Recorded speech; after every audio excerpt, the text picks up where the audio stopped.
Every year, tennis players from around the world compete for excellence, triumphing against all odds to emerge the champions. I'm your host, Madi Harrison. Join me as I get up close and personal with these dynamic individuals and find out what it takes to go for greatness. Let's go beyond the match.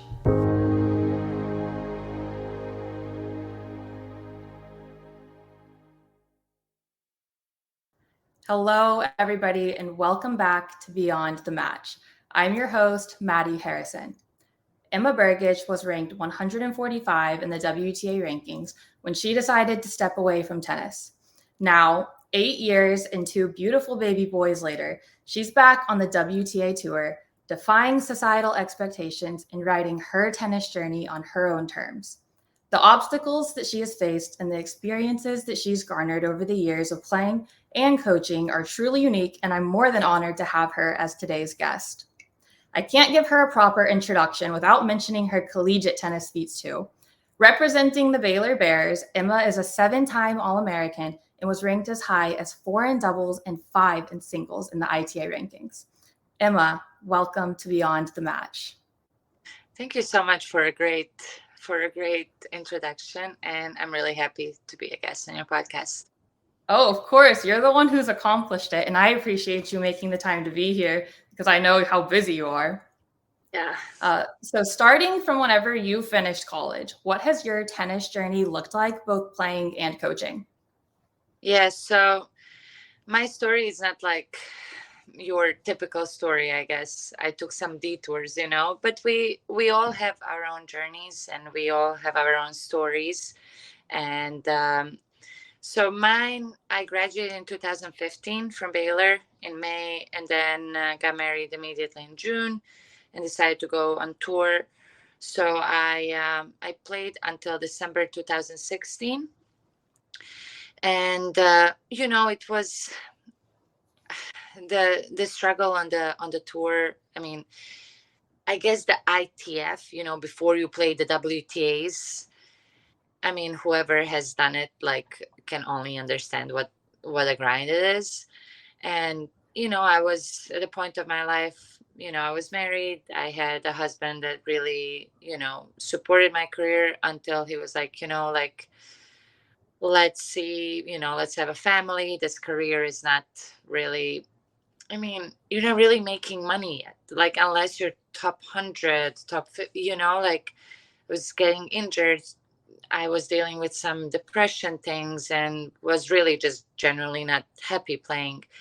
But, and, I decided to stop.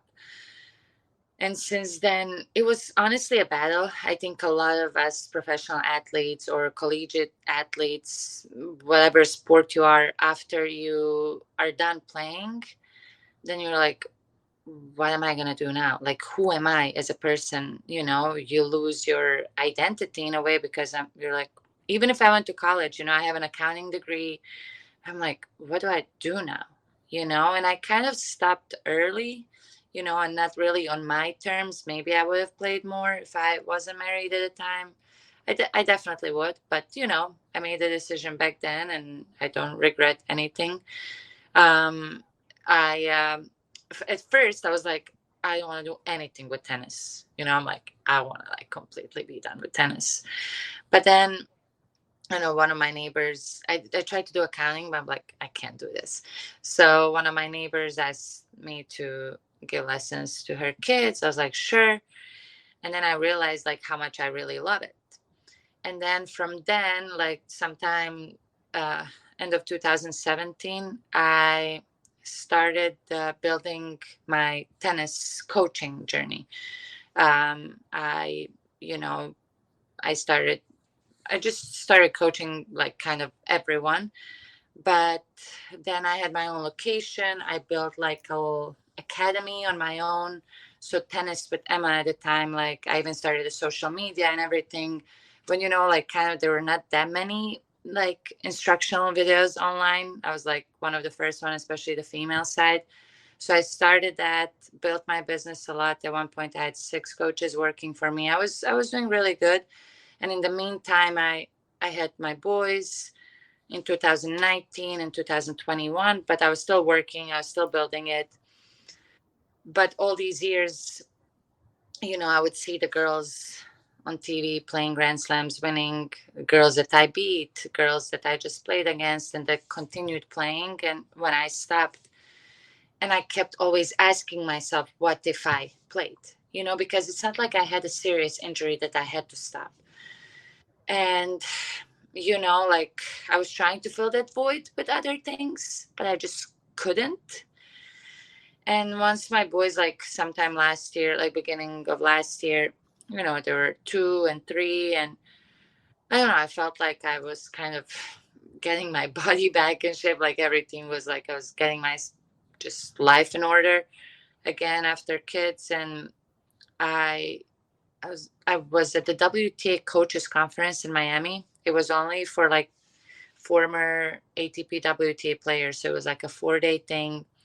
And over there, Anne Grossman was one of the speakers, and she was like, I just resonated with her story a lot. She's in her 50s, has 2 boys, had them back to back, stopped playing in her 20s. I was just like listening to her, and I was like, and I decided to go up and talk to her after. And I asked her what would be one advice that she would give me. I'm 30, I'm coaching, I have my boys, but I miss playing.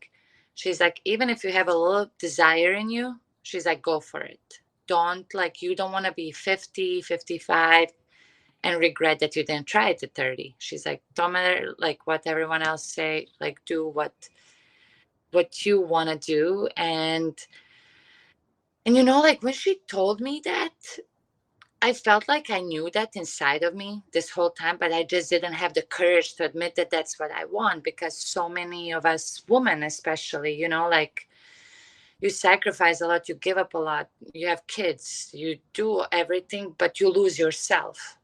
And, you know, going back at that age, at 30, after not playing so long, everybody's like, why is she doing this? Like starting from zero, like I have to start from zero again. I have to do this grind. It's not like I'm pursuing my dream and this is all glamorous, right? It's really tough. But once I told that now to my ex-husband last year, he didn't like that idea. So long story short, we went through a divorce because he didn't support Wow. yeah. There were other things, obviously, but ultimately that was it. And yeah, went through a really tough year. I had a really tough year last year. I was gonna start playing tournaments last year, but just because of the whole divorce process, I just couldn't. Until this April, I finally started playing tournaments, and now I'm officially on tour. So that's your story. That is quite the journey. Now that you're back doing it, are you happy so far with your decision? Really happy. And I'm gonna be honest with you, because my life is probably like as unstable as it was in the last 10 years. I was financially stable with my job, with, the house, with everything, right? I was comfortable.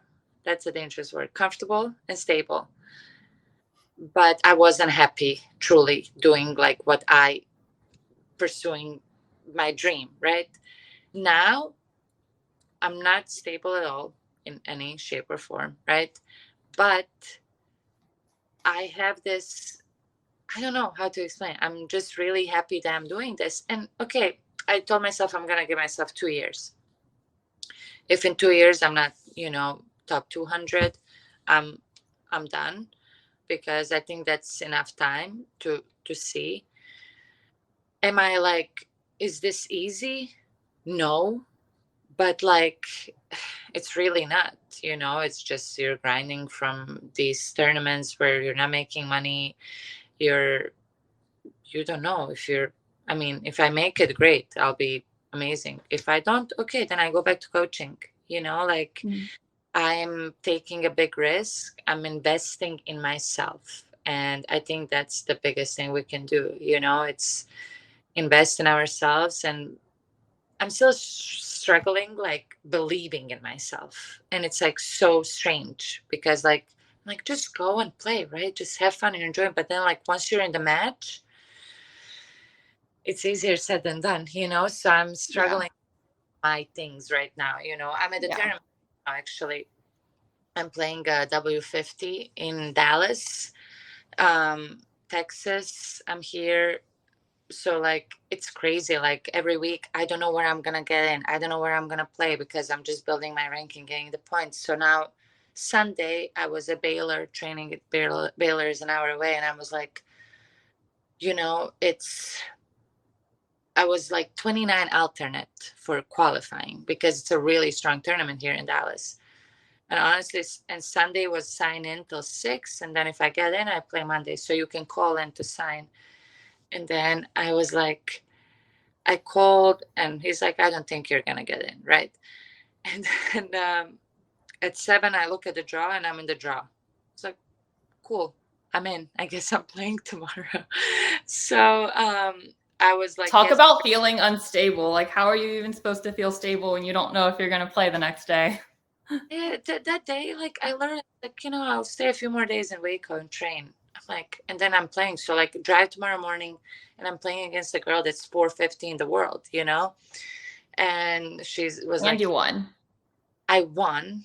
I was down like 7-6. And then in the tiebreaker in the second set, also 5-3. Then I won 7-6, 6-2. It was a 3.5 hour match, a grind last night.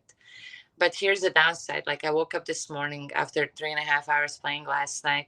My arm hurts. I'm like, you know, in pain, but I have to show up today. Today I was playing against a girl that's 500 in the world because it's a strong tournament. Every girl is good here. And they've been playing for a while and they're playing consistently. So yesterday I won. Today I lost. Very close. I was so close. I'm actually gonna post this match on my YouTube because the guy that was here doing live stream, he recorded it. So it was a really good match. You know, that's the thing. Like, I gotta keep going. I gotta like, I can't define like. I need to focus on the process and on the journey, and not think so much about winning and losing. But it's so hard. It's so hard. That's the hardest thing. It's easier said than done, 100%. Right? It's like. Mm-hmm. Yeah, just focus on it. Trust the process, right? My coach always tells me, trust it, Emma, keep showing up. It's going to come. And, you know, it's not like I'm losing all the matches. I'm winning here and there, but like you're losing more than you're winning, right? It's just how it is. And that's tennis, honestly. Like even especially at the higher levels. Yeah, when you see the top players, you just see, but they're, you know, so I got to be kind to myself, you know, and remind myself why I'm doing this. And at the end of the day, as cheesy as it sounds, when you start getting upset on the court and you're like, your emotions start taking control over you, then you're like, okay, be grateful you're here playing because 2 days ago you didn't even think you were gonna be playing, right? So be grateful, and then like I calm down, focus on my breathing, and then I execute, you know?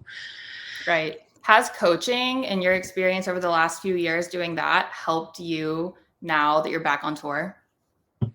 That's a great question. I don't know. I say yes, but like I can't say like, I think I just matured a lot, right?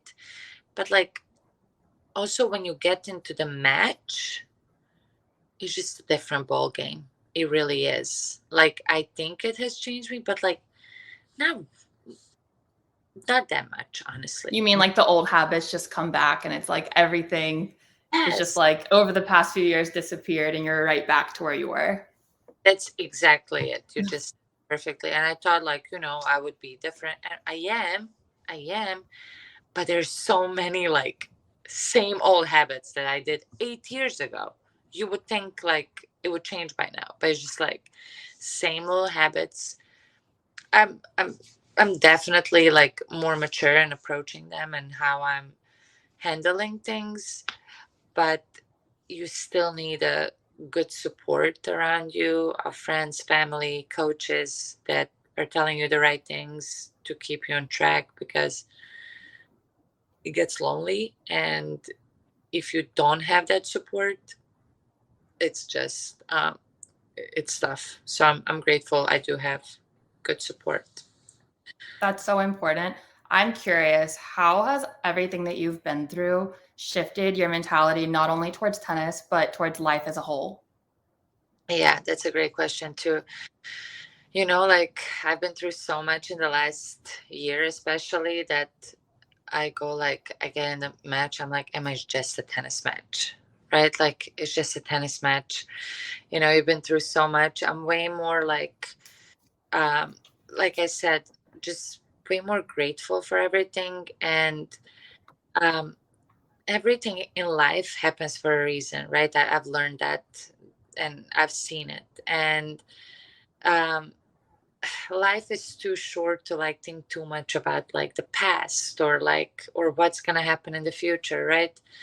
And we hear this a lot, but I am just grateful that I can play the sport now, that I can do what I love, and whatever happens happens, and I'm okay with that. And I just am looking on life differently, with a more, I wouldn't say positive, because it's really hard to be positive all the time, right? But like controlling my emotions better, of like having more like the neutral thinking, the like staying in the moment, not getting things get to me or phase me, not reacting to them, just reading through everything and being more neutral, controlling what I can control. Because if you're trying to like tell yourself all the time to be positive, it's really not realistic. I mean, I I don't know. totally agree with you. You can't. Mm. There's I whoever's. relate so much to what you're saying. And I like whenever I was playing before, I always felt like I would be on such a high one day and then on such a low one day. And it was just this constant roller coaster. And so a few years back, I started making like a conscious effort to be like, I'm going to be more neutral. So literally what you're describing, that is what I would write in my notebook. And again, it's not like you're saying like crazy positive or like, I guess, false positive. It's Yeah, mature. It's just like accepting, knowing that, okay, I might be at a low, but it's going to get better. Or whenever I'm at a high, okay, be prepared. It's not going to stay that way. exactly. It's so true. There's a book that I just read. It's really good. It's talking a lot about that. It's called It Takes What It Takes. I don't know by who. I forgot, but it's really good. Highly recommend it. It Cool. I takes see you post books a lot on Instagram, and that's something I wanted to ask you about. If you have a book to recommend for people. So oh, it's called It there- Takes What It Takes. it takes what it takes. I I have a bad habit of like starting a book and not finishing it. Like I'm like, I get so into it, right? I'm like, oh, I want to, read this, and I start, but then I lose or focus or whatever throughout, not focus, but just like interest in it. And I'm like, it's not that good, right? This book is like one of the books like lately that I really like, and I read it so fast. I just How read big is it? Is it like a long book? not that long. It's just like, I don't know, just the average size, whatever it is. Okay. And then right now I'm reading another one. I just got it. Oh, it's called Undistracted by Bob something. So far, I've it's, heard of it. yeah, it's like, keeping this, like, what are the distractions in your life, being like honest with yourself that are stopping you from achieving your goals, basically. So far it's good. I just started reading that one, so I can't really truly recommend it. So far it's good. I heard good things about it. So those two are my kind of like latest ones. Awesome. Well, Yeah. going back to your journey as a whole, do you have any regrets, including junior tennis, college, all of your journey? Do you have any regrets? No.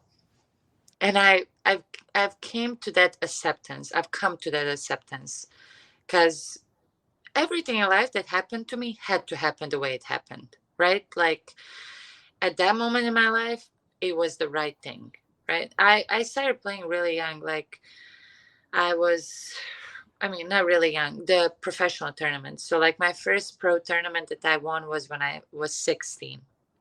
and I was already, playing well. My last tournament before going to college, I played a 10K in Croatia, and I beat Donna Vekic in the finals, like 4-4. Before that, I also played against Kalinskaya, all the girls that you see now. I beat her 2 times as well.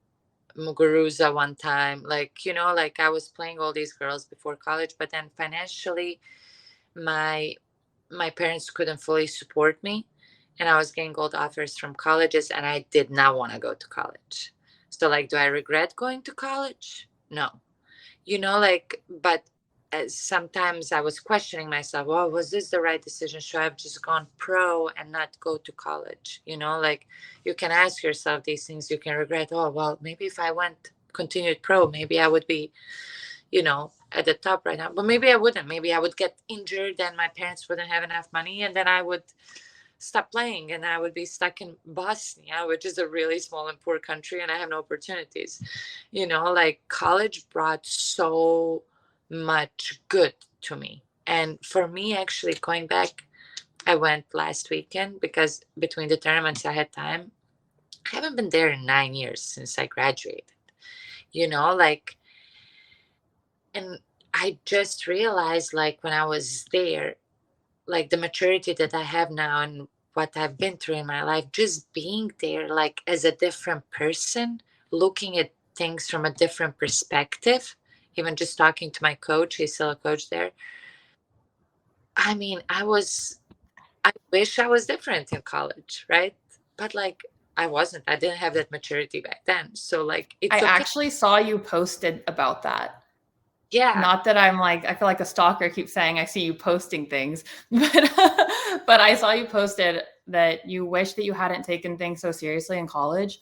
And can you elaborate on that a little bit? Yes, because those years honestly should be like the best years of every player, right? Like, and I had so many like girls that are in college right now, like, responding to me. They're like, oh my God, this is so good you said this, like, I needed to hear this now, because it's tough, it's intense. The load that we have, like, pressure from performing on the tennis court, winning, pressure of having good grades so we keep the eligibility, keep the scholarship. So much pressure from everywhere, right? Like, that you forget to enjoy the moment and to be present, like, and enjoy, like, the time with your teammates, like, the memories that you're gonna keep for the rest of your life, because then you go to real life after that. Then it's like nobody's taking care of you like they're taking care of you in college. You have it all. Like, you get paid. You have, as a at least for tennis players I'm talking. And I was always like putting a lot of pressure on myself, and instead of just like trying to like soak it all in, but it's tough. It's easier said than done because you're so tired. There's so much going on. But then you go into real life and it's like even worse. Then you have to take care of the bills. You have to take care of the real stuff, and nobody's taking. And you're alone doing it. It's not like you have the whole support system around you like college. It's Yeah. honestly, like, to soak it all in, to embrace it all, to enjoy it more, be more in the moment, spend more time with your teammates. Those friendships will last for a lifetime, and just cherish those moments more, instead of, I was really hard on at least me, I was hard on myself, and I wanted to like perform everywhere. I mean, I had a great college career, but still, But if you weren't so hard on yourself, maybe you wouldn't have made it to where you did at the same time. It's hard to say, exactly, but yeah. exactly, and it's like, it's really hard to say. Maybe it would be better. Maybe it would be worse. I don't know. You never know. But I wish I just like enjoyed it more. Be kinder to yourself. Yeah. Still Now that working. you've been back on tour, what's something that's a bigger challenge than you expected it to be? And what's something that you found came easier than you expected? Nothing is easier than I expected. It's all hard. No, but like, have you ever played these pro tournaments or no? You have. Yeah. So like, I mean, first of all, this was my thinking. I stopped in December 2016. So I'm like, okay, I'll just continue where I left off. I literally thought like just going into these tournaments, I'll just continue where I left off and it's gonna be fine. I'll be fine. I didn't expect that it's gonna be this hard. The level of the players is so high. I haven't played one match that it was easy.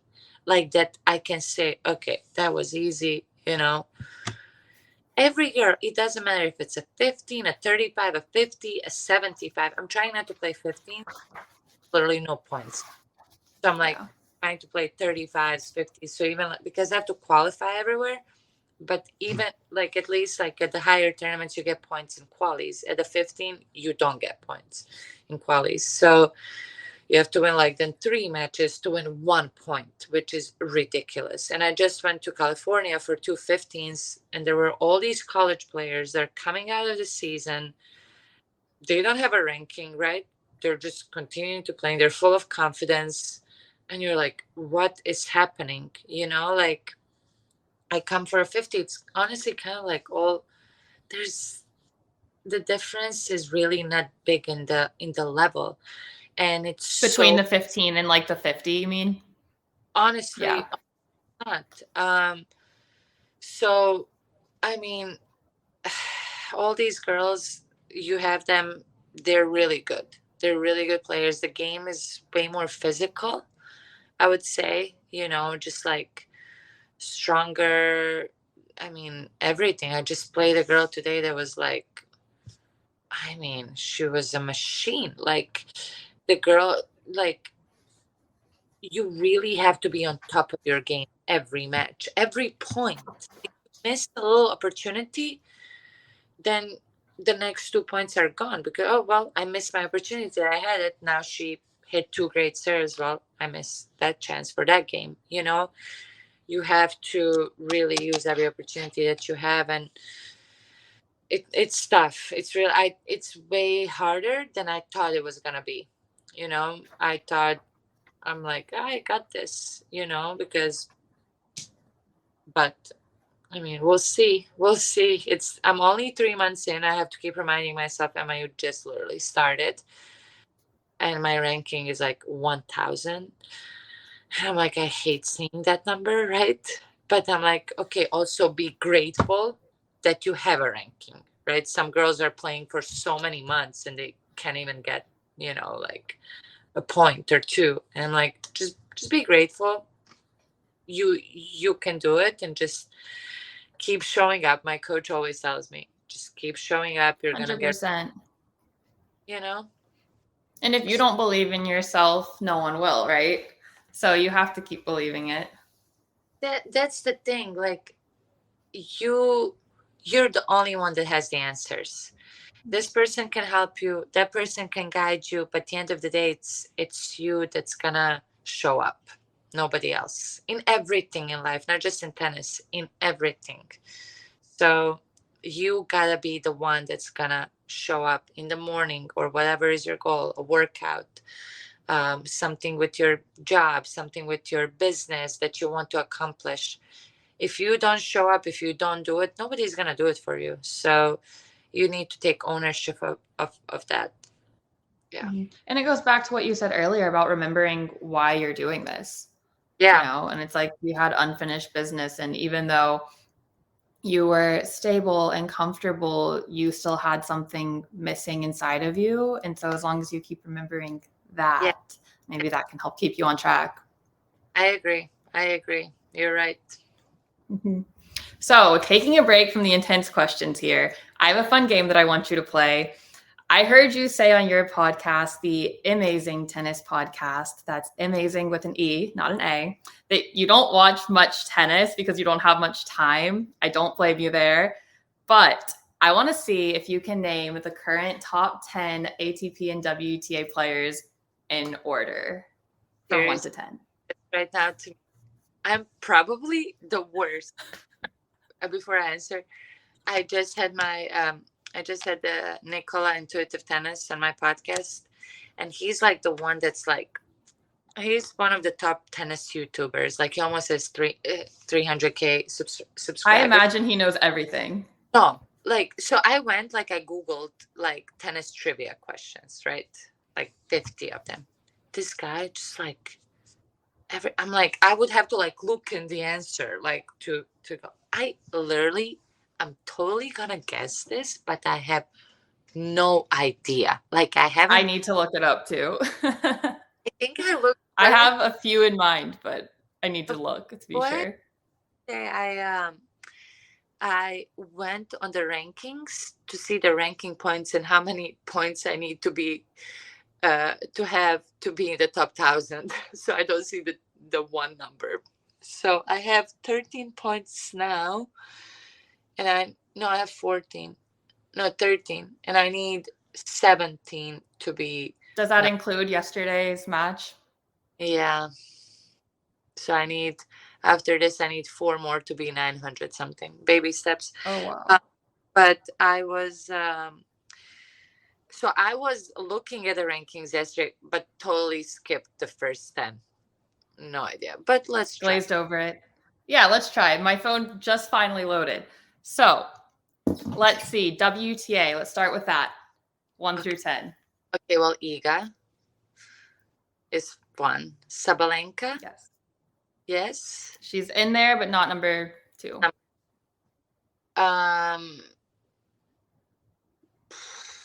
Who's number 2? Played her in a couple slam finals. Rybakina? No. No. She's also up there, but not 2. Coco? Yes. Yeah. Okay, Coco. Then Sabalenka? You've named the top 4. Yeah. Okay, Sabalenka, Rybakina. Yes. I know Colin just broke. I think she's number 9. Is she? Yeah, she's number 9. Okay, good. I guess that. Is Paulini there? Yeah, number 5. Good. I like this. We don't have to go in order. That's too difficult. Thank you. So I need 4 more.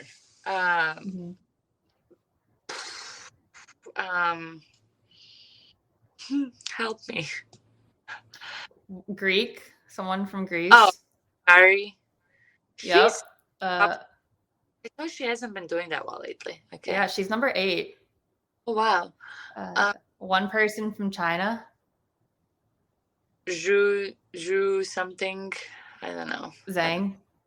Yeah, Zhu Zhang. And then one more person from the States. From the States in top 10? 3 of them? Collins? Yeah. I'm completely blanking on this. I'll just give it to you, Pagula. No, Navarro. Ema Navarro. No, it's Pagula. It's Pagula. Pagula. But wait. You were close, though. But that's 9. Who is 10th? Yeah, you got 9 out of 10. Wait, I think that was it. Okay. Did you say Krejcikova? Nope. I was number 10. You just won Wimbledon, so that's why. Yeah. Okay. Exactly. That one should be obvious. All right, let's try ATP. Top 10 in any order. Can I just do Carlos Alcaraz and that's it? Okay. Zverev is there. Please tell me he's there. Yeah, he's there. He's 4. Obviously, Sinner is 2nd. He's actually number 1 at the moment. Oh, yes. He's still number 1? And Carlos is 2 and Djokovic is 3? Sinner, Djokovic, Alcaraz, Zverev. Really? Yeah. Alcaraz. He just won Wimbledon and Roland. Crazy. How is he 3? Some of these actually surprise me. At least we're learning. Okay, so I got the first 4, so I'm good. Who else is there? Let's go. This is how much I don't know tennis. This is embarrassing. That's okay. I can help you out. Okay. We got Medvedev, Demonar, Hurkacz, Rude, Rublev, and Dimitrov. Okay, I would say Rublev only. Yeah, some of those I don't think I would get all for top 10. Dimitrov is 10th. I didn't know. He's number 10. I like him a lot. I do too. He was always one of my favorites. Yeah. So moving on from our game and going back to business here. If you had one quote or mantra to live by, what would it be? Embrace time. Ooh, I like that. Simple as that, because sometimes we just try to rush things. I'm just talking from my own experience, whatever decision that I made in my life, it was rushed. It wasn't a good decision at the end. If you embrace time and give yourself time with everything, and you keep working on the right things, keep doing the right things in whatever in life, things are gonna add up, and I have it like on my vision board at home, on a big, like I have all quotes, but like in the middle I just have embrace time. That's it. I love that. Mine would be, whether you think you can or you think you can't, you're right. I like that too. Yeah. That's been like, at least for the last year, that's been my thing that I keep always telling myself. That's awesome. Yeah. I know the GOAT debate is pretty much settled, and the tennis world pretty much accepted that Novak is the GOAT since he's slashed almost all the records. But in your opinion, what factors need to be taken into account for someone to be considered the GOAT?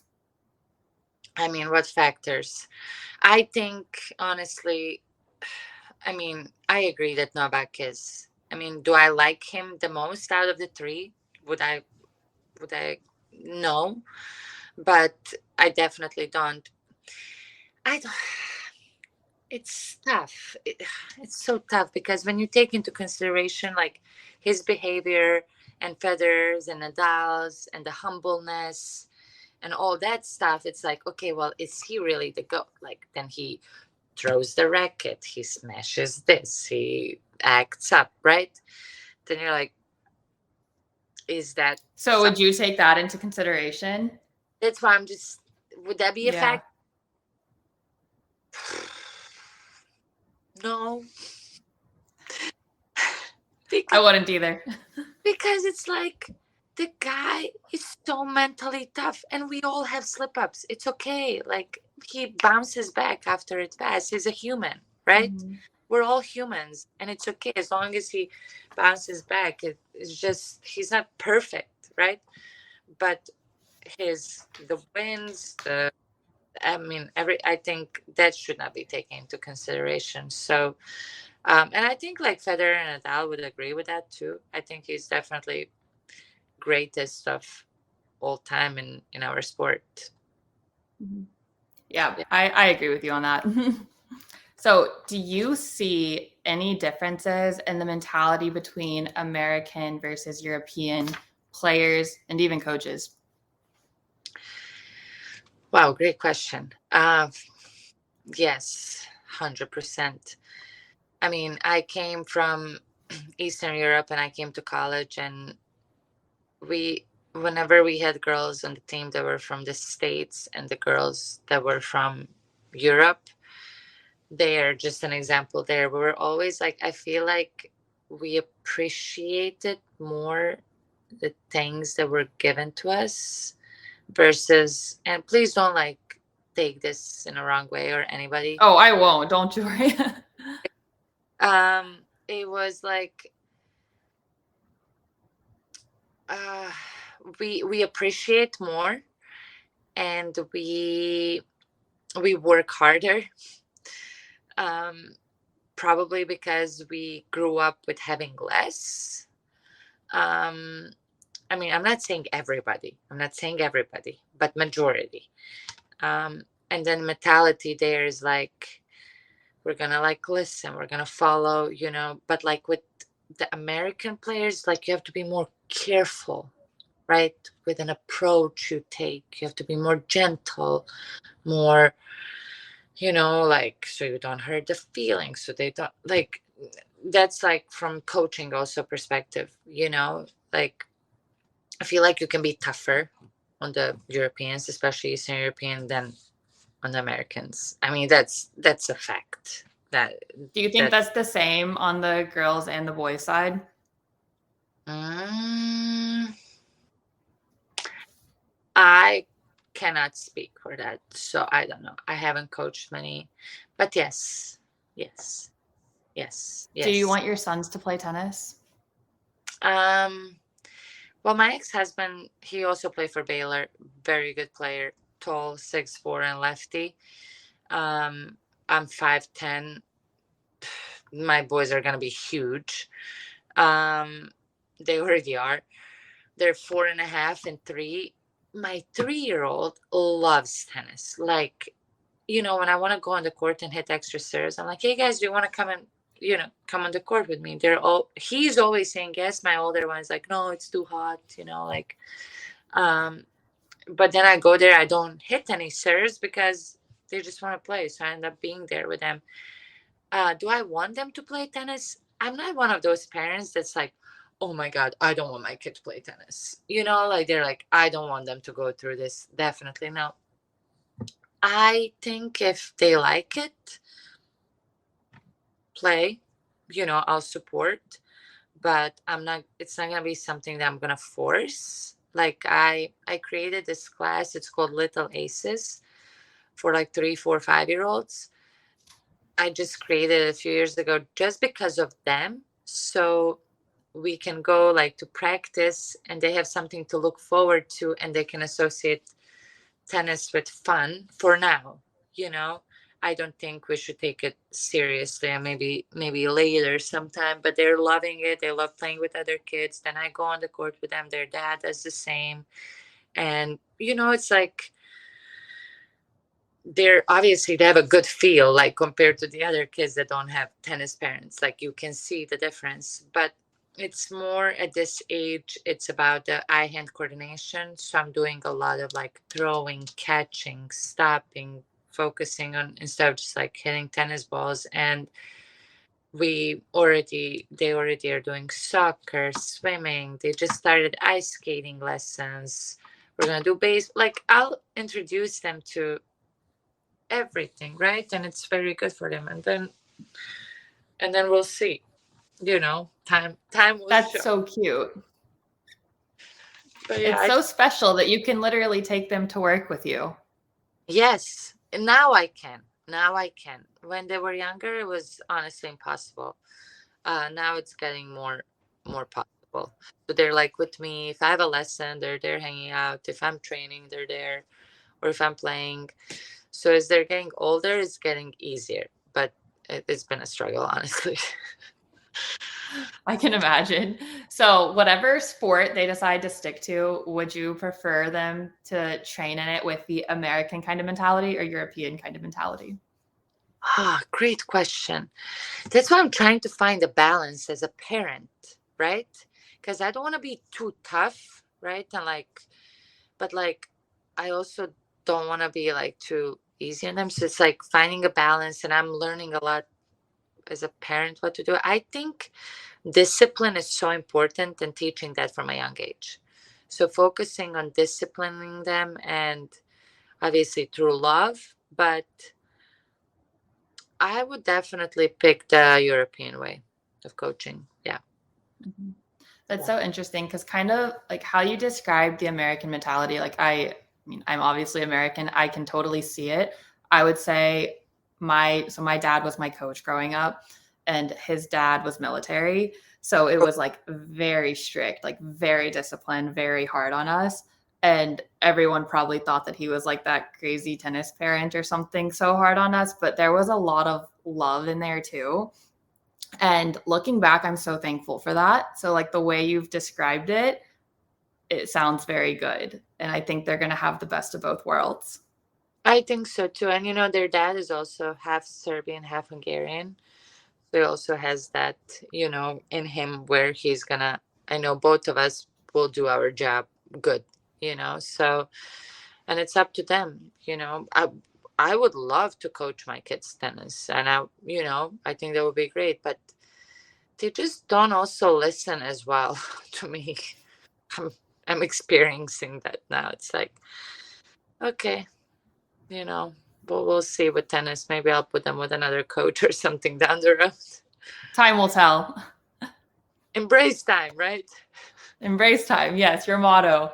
So I know we touched on it earlier briefly. You mentioned tennis being a very lonely sport. Do you think tennis is the loneliest sport in the world? I don't know how the other sports are, but I was just talking to somebody about that the other day. Like, I actually don't think it's that lonely. I really don't think so. Like, you can make it as lonely as you want, right? But like, if you like this time through, like, you have a lot of girls at these tournaments, they're just like to themselves, right? It's like, just like, don't talk to anyone, don't like. But I've been literally just making friends and just enjoying, then meeting people. I've with physios, with tournament directors, people that are helping with the tournament. I I'm never just like staying by myself. I mean, if I'm warming up or stretching or something, yes, like if I need to focus, but like I made so many friends and connections in the last 3 months of playing tournaments. It really doesn't have to be lonely. I I mean, it gets lonely. Not, I don't know. I don't think it's that bad. I know it's like I was just talking about that. Like, it really doesn't have to be that lonely. Like, it doesn't. I It's love that answer. It's different. different. It depends how you take it. Before, I was complaining how it's lonely, how you're alone from this and that. And you can always, in life, this is from a podcast that I listened to, and it was like really good. In life, it's all about perspective, like how you look at things, right? So when something happens to you, you can look at it from different perspectives, right? So like if I look at it from like positive or negative side or whatever, like it just depends what kind of outlook you have on the situation that's happening to you, right? So like I can look at today like, okay, I lost today. I don't know if I can do this. Why am I doing this at this age? Can I do this? Like doubt myself. Or I can be like, okay, I did this and this and this. I need to keep working on this and this to get better and try to execute this and this and this next time.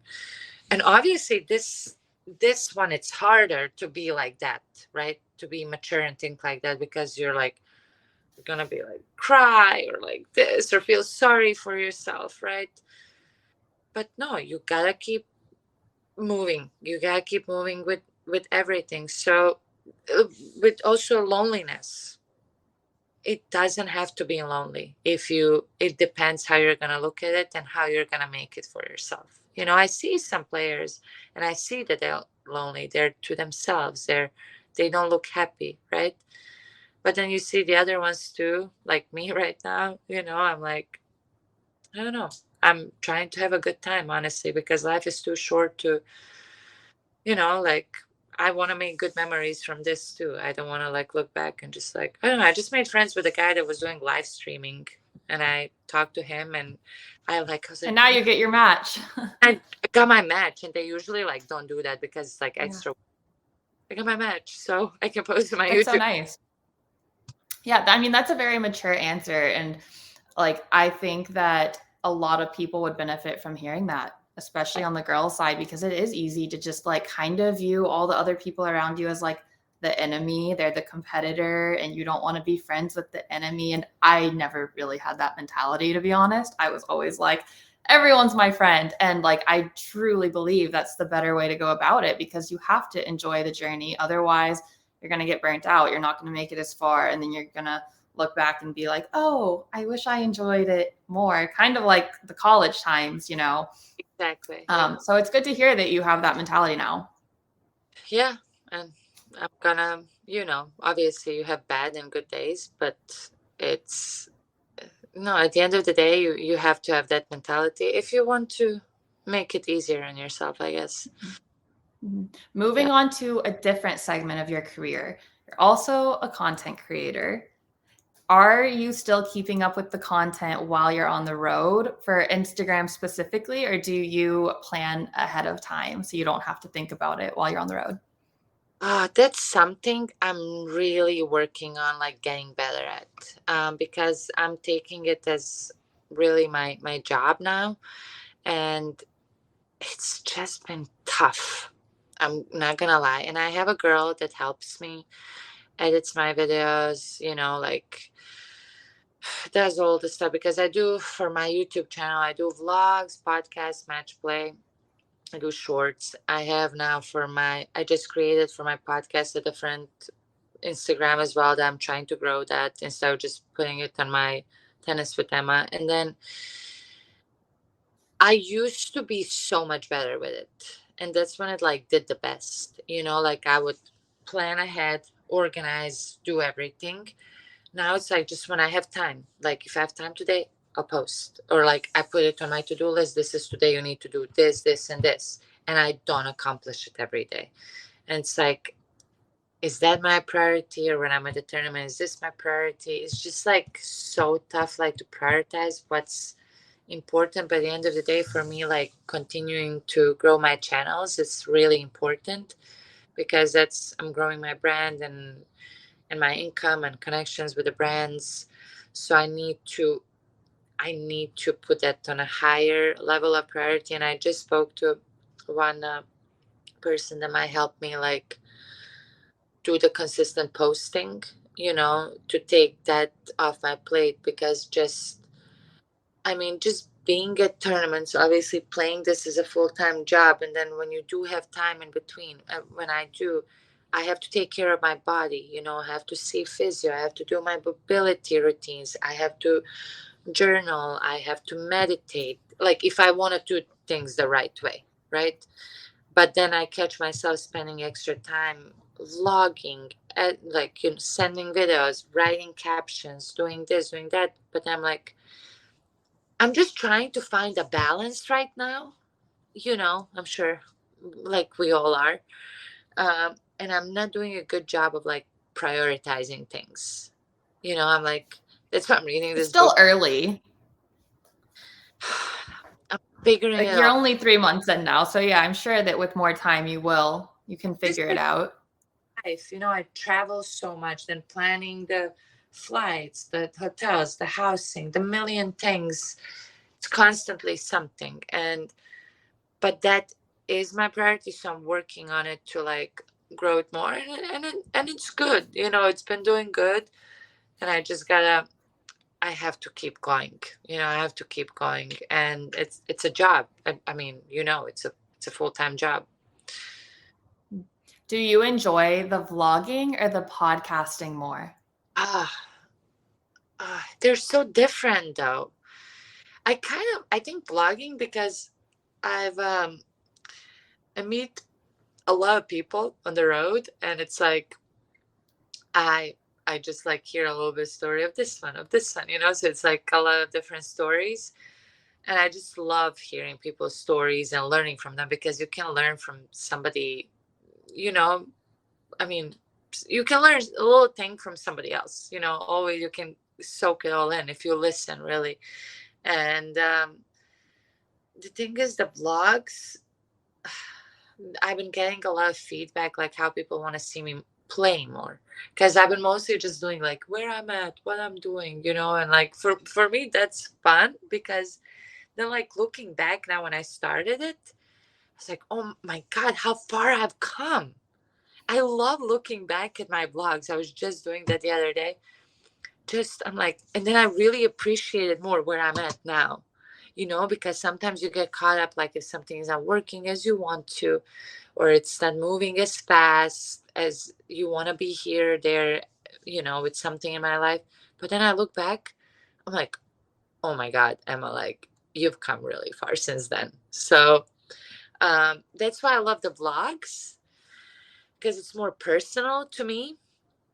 Podcasts I love because I just meet so many interesting people, and it's like it's so fun, like learning from them, like. And that's another thing, I just went back in my podcast because I started it 2 years ago, just at my house. And I was doing like this mostly like Zoom at the house, and then I got 2 sponsors now. I have a studio I'm doing it at, like it's grown so much. And the way I talk, it's better, but it's still work in progress. I still like listen to myself. I'm like, I could have done that better, or this can be better. But That's going to be me later. Yeah. When did you start your podcast? Recently, only a few months ago. Okay. Really not that long ago. And I believe this is episode number 5. Okay. And what made you start your podcast? Oh, we switched the roles. I like that. Was going to be my next question for you. It's so hard. Pretty similar though. I just really enjoy hearing people's stories. I've just, like I said earlier, I've always just kind of been like, everyone's my friend, and I love talking to people, and especially relating to tennis. It's my livelihood. It's been my life since I can remember. So I just love like growing the community, meeting more people in the industry, learning from everyone else. By the time your episode comes out, my episode with Chris Young will be out. That comes out in a couple days.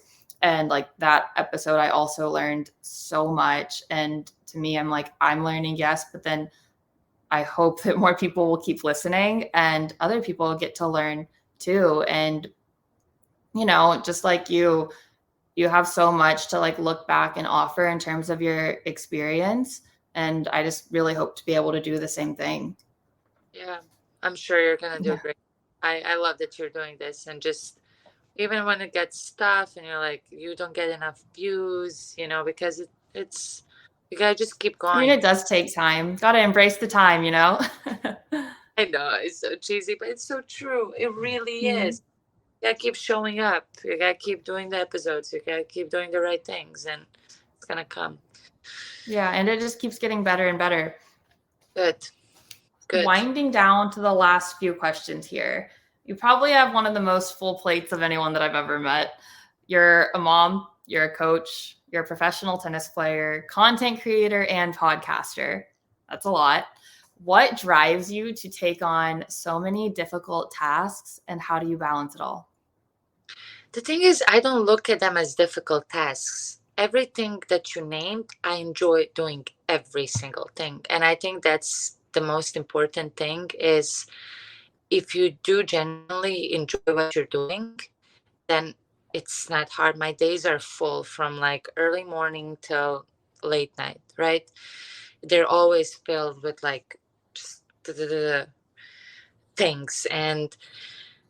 But I chose to do this, and I'm so grateful that I work really hard to put myself in the position that I can do that, because a lot of people get stuck doing what they don't like, and they're doing probably less, but they're not happy and they're not enjoying it, right? And it's like, I'm so grateful that I can do it, and that's why I don't see it as difficult. I enjoy it. I wake up every morning excited about something new today. And do I have bad days? Do I have days where I'm like, oh my God, I can't do it all? Like, I don't know. Or like, do I question myself? Am I a good mom? Am I a good podcaster? Can I make it in tennis, coaching? But at the end of the day, like, I love it all. And I gotta just keep showing up. And I'm not doing it for money. I'm not doing it to be famous. And I know it sounds like so cheesy, but like, I'm really not. Like, this is what I love doing, and I want to see what my full potential is. I want to meet other people. I want to inspire other people, to tell them that it's like possible, and to show them that it is possible to do things that you love and to go for, not to be scared, to take the risks sometimes in life, because it's so much worth it on the other side. This is a long answer, but I'm sorry. No, I absolutely love it. So this kind of feeds into the next question. With your new perspective on tennis and life, what's a broad goal that you have yourself in your comeback journey? A broad goal, like ranking wise? Like not ranking wise, like an overarching purpose as to why this is so important for you? For me, it's overcoming some personal battles with myself, um, on the court and off the court. Because like coming back and playing and doing this is like, it's been really tough emotionally, like that's another thing with like, I struggled a lot with depression, anxiety. I was on medication. I was struggling a lot, and I've been off of everything since last October, which for me is already a huge win. Like I don't care if I don't win one more match, but like um I am working on myself as a person. I'm healing from some things that I've had in the past, and for me it's just like overcoming those things with myself and finding that peace within myself, um, through tennis. I'm using tennis as a platform to get there, because it's that's way more important. I mean, tennis is just like my career is going to be over, but I have to keep going with my life, and that inner peace, like you can't buy that. You It's something you really have to go through with yourself to get there, and I feel like I've made so much progress already, and I'm really proud of myself, honestly. It takes a lot of work. I'm doing a lot of work growing as a person so I can be the best version of myself for my kids. But like we say that, when you're a parent, you're like, oh, I want to do this for my kids. And you can, everyone, whoever is listening, you can take it this however you want, but like I need to be good for myself and the best version of myself for myself first, and then for my kids. Because if I just focus on them, then I lose myself in the process, and it happens a lot. So that's the broad thing, like figuring these things out with myself and growing as a person, and overcoming some inner things. That totally makes sense. And like, that is totally something to be super proud of. And I want to go back to what you said about the getting off of the medication. What, if you don't mind, what piece of advice would you give to other people who are in that same boat, who have, had depression or anxiety and have been on medication, and they're working hard to also try to get themselves off of it? My piece of advice is not to be scared to go fully in it. Like go through the pain, go through the tough times. Like you have to go with yourself in it without anything. Like, and it is tough. It's really tough because here in the US, I have a bad experience like with doctors and therapists. They just put you in like, okay, you feel like this, okay, take this much milligrams. Oh, you have anxiety, here's an anxiety pill. Oh, here's this. And you just get like so sucked into that. Like at one point I thought like for the rest of my life I'll have to be on medication to just to be okay. Like it didn't make me happy or anything, but I was just like, okay, because they explained it's like the neurons in your brain, all this stuff, it has to stabilize, right? But honestly, there's just a band-aid that is not gonna fix the problem, and then over time you become numb to things. And I'm talking from experience, and it's just like, but I took that like leap of faith. I had one coach helping me with that, and I went right in it, like dive down like deep, and it was not pretty for like solid 2 months, I would say, until it started getting better. um During those 2 months, did you have a strong support system around you to like help you through, I no, guess, kind of that time of like suffering? no, you have to do it on your own. That's my piece of advice, because I always relied on people, on my friends or my family or boyfriend, husband, whatever. um but that was the first time I faced it alone. So many hours at home by myself, crying, not calling my friend to come over to make me feel better, or not calling somebody, or not going out and having a drink here and there to be happier, like, because that just covers it. It doesn't solve the problem, but you really need to dig deep with yourself. And, the thing is, not many people are willing to do that. That's why a lot of people are on medication. That's why a lot of people do different things to cover this stuff. This is going into, like, right now, a mental health podcast, but I think so many people relate to this. Just even from my experience as a coach, a lot of people I work with, friends over the years, have gone through similar things. So I know that even though it's difficult to share and to be that vulnerable, a lot of people can benefit and appreciate it. Yeah, I think so too. And I'm going to actually start talking about that more and opening up, because I haven't much. Like, people just see, okay, you're doing all of this and you're great at this. But at the end of the day, it's like the work that I put in.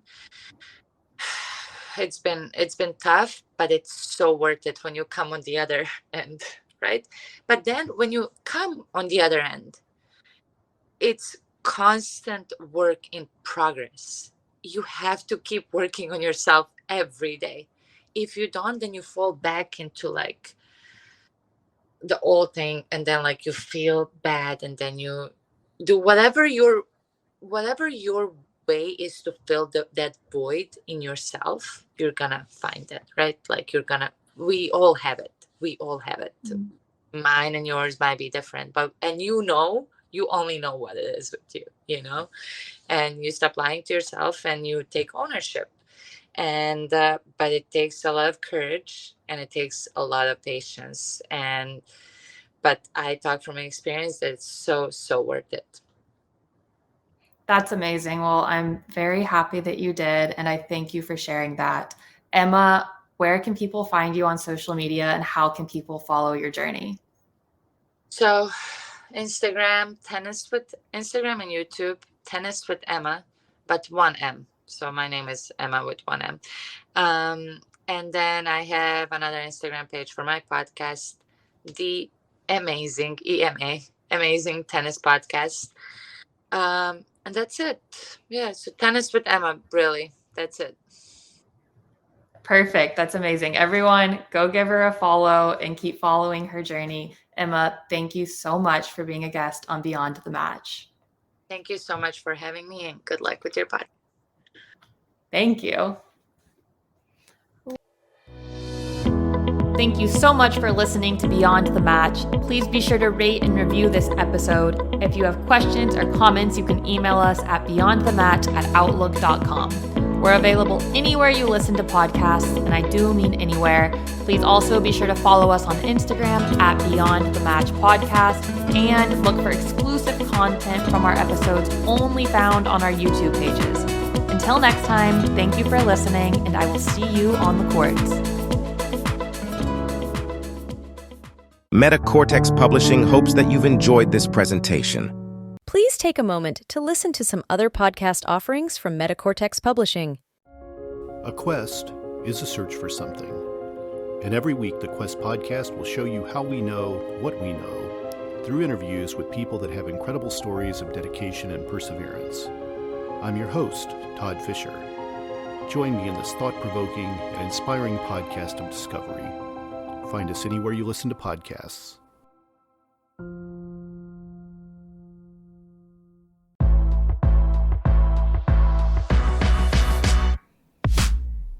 The Danceology podcast interviews the great masters of dance, the working professionals starring in today's most exciting shows, and the rising stars ready to amp up the craft. I'm your host, Edyta Slavenska from Dancing with the Stars. Join me as I dive into the world of dance, uncovering unique stories and the fascinating personalities of industry professionals on Danceology.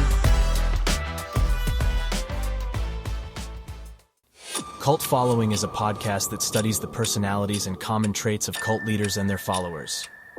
Get the real story behind these infamous and oftentimes tragic cults from a new perspective, through exhaustive research and from interviews with people that were there. Available anywhere you listen to podcasts. The No Earthly Explanation podcast investigates the things that are unexplainable, hosted by world-renowned investigative researcher Donald R. Schmidt and scientist Ellie Ringo. Follow them as they look for evidence for things that have no earthly explanation. Available anywhere you listen to podcasts. Thank you for listening to this podcast. Please be sure to rate and review this episode. This podcast is produced by Todd Fisher and Anthony Smith and is distributed by Metacortex Publishing. This podcast is copyright. Any previously trademarked or copyright content is used by permission. Information and opinions stated in this podcast should not be construed as medical advice. Please be sure to visit the official website for Metacortex Publishing at metacortexpublishing.com or find us on social media for other unique content.